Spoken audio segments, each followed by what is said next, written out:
Terselenggaranya kegiatan ini merupakan awal yang baik untuk membangun generasi muda dan juga dapat memberikan dampak positif bagi yang lainnya agar dapat termotivasi, diharapkan kelak dapat bertindak sebagai motor penggerak dalam pembangunan sektor wisata daerah maupun nasional.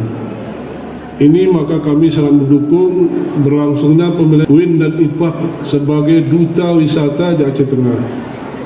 Karena tadi disampaikan oleh Kepala Dinas Pariwisata betul bahwa kita ini adalah salah satu tujuan wisata. Potensi wisata kita begitu banyak.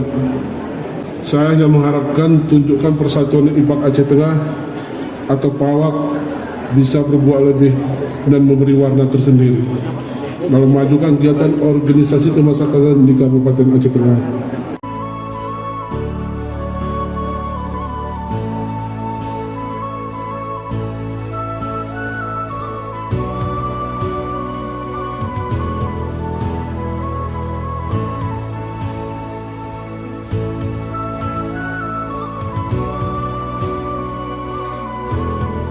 Jika kamu terpilih sebagai duta wisata Aceh Tengah, langkah apa yang dapat kamu lakukan untuk mengkampanyekan tentang pentingnya kesehatan mental? Good evening, ladies and gentlemen, the honorable judges and all the audience.